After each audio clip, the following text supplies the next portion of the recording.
সবচেয়ে ইম্পর্টেন্ট।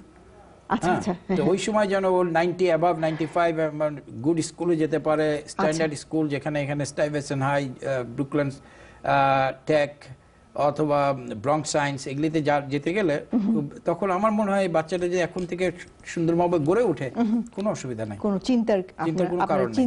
আপনার আসলে চিন্তার কিছু নেই। আচ্ছা, আমাদের আরেকটা কল আছে শাহেদ নিউ ইয়র্ক থেকে। বলুন শাহেদ। হ্যালো হ্যালো, শুনতে পাচ্ছেন?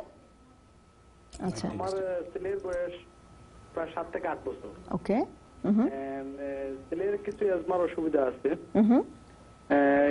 একটা সবচেয়ে প্রায় ডাক্তারের কাছে প্রায় বলছে কি, সে যখন ঘুমিয়ে যায় রাত্রে বেলা ঘুমায় তো তার প্রায় মাথা থেকে প্রায় ঘাম বাইরে হয়। আচ্ছা, ঘাম এটা মুছতে আমরা অনেক সময় প্রায় ঘন্টাখানেক মুছিয়ে দেই, আবার পরে নরমাল হয়ে যায়। আচ্ছা, কিন্তু বুঝি না যে শীতের দিনে হোক আর গরমের দিনে হোক সবসময় এই অসুবিধা। আচ্ছা, ধন্যবাদ আপনার প্রশ্ন। আর একটু খুব বেশি রাগ গুসা করে এগুলা কিছু বললে এগুলাই। আচ্ছা, ধন্যবাদ। খুব বেশি ঘামে বললো। ধন্যবাদ আপনার প্রশ্নের জন্য। এই প্রশ্নের জবাব দিতে গেলে আরো কমপ্লিট হিস্ট্রি দরকার। আচ্ছা, এই প্রশ্নটা এখনো দেখতে হবে একটা স্ট্যান্ডার্ড কেয়ারের মধ্যে ওয়েট হাইট সিনক্রোনাইজ আছে কিনা, ঠিক আছে কিনা, এবং বিএমআই এদের ঠিক আছে কিনা। আচ্ছা, একটা বাচ্চার বিএমআই যদি ওয়েট ঠিক থাকে এবং বাচ্চাটা যদি রাত্রে স্নোরিং করে ইজ এ প্রবলেম। স্নোরিং হয় কিনা এগুলো আমার জানতে হবে। আচ্ছা, তো যদি স্নোরিং করে, স্নোরিং এর সাথে ঘামার সম্পর্কটা আমি আসছি। এরপরে বাচ্চাটার ইন্টারকারেন্ট ইনফেকশন হচ্ছে কিনা, চেস্ট ইনফেকশন হচ্ছে কিনা। তো আমি যেটা পয়েন্ট করতে যাচ্ছি এর জিআই কোনো ট্রাভেল আছে কিনা, গ্যাস্ট্রোএন্টার। তার মানে এই বাচ্চাটার আইদার এটা idiopathic, no cause is known, or it could be something catastrophic in the future.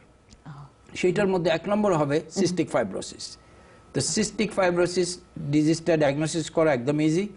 এই ঘামটাকে নিয়ে ওরা বলে দেবে, আপনি আপনার ডাক্তারের কাছে যান, গিয়ে আবার বলেন আপনার কি অসুবিধা। এই ঘামটাকে কালেকশন করতে হবে, করে সিস্টিক ফাইব্রোসিস টেস্টটা করতে হবে। আচ্ছা, আর যখন স্নোরিং হবে, স্নোরিং হতে হতে একটা পিরিয়ড অফ অ্যাপনিয়াতে চলে আসে, স্লিপ অ্যাপনিয়া আমরা বলি। আচ্ছা, তো এরকম যদি খুব হার্ডশিপ হয় বাচ্চাদের, ব্রিদিং ডিফিকাল্টিজ হয়, তখন অটোমেটিক্যালি স্নোরিং হতে পারে। আচ্ছা, the third thing is endocrine কজগুলি দেখতে হবে। এর থাইরয়েড ফাংশনটা কিরকম আছে, এর রুটিনলি থাইরয়েড ফাংশনগুলো হচ্ছে কিনা, এগুলো সব ফলস ইন দ্য ফলো আপের মধ্যে চলে আসে। Comprehensive care. ইউসুফ ভাই আরেকটা কল আছে মৌসুমী ডালাস থেকে। মৌসুমী, আপনার প্রশ্নটা করুন। আমার প্রশ্নটা হলো, একটু আগে ওই যে ভ্যাকসিন সম্পর্কে বলছিলেন। জি জি। যদি কোনো ছেলে মানে 12 বছরের বেশি বয়স হয়, 13 বছর, তাহলে কি তাকে দেয়া যাবে? আর মানে কোনো সাইড এফেক্ট কি আছে ভ্যাকসিনের? আচ্ছা, ধন্যবাদ আপনার প্রশ্ন। ভ্যাকসিনটা recommended, HPV vaccine, Gardasil vaccine is recommended from 9 years to 26 years. Okay. It is best to given time is from 9 years to 12 years is the best time to give it. আচ্ছা, এরপরে 26 বছর পর্যন্ত দেওয়া যাবে।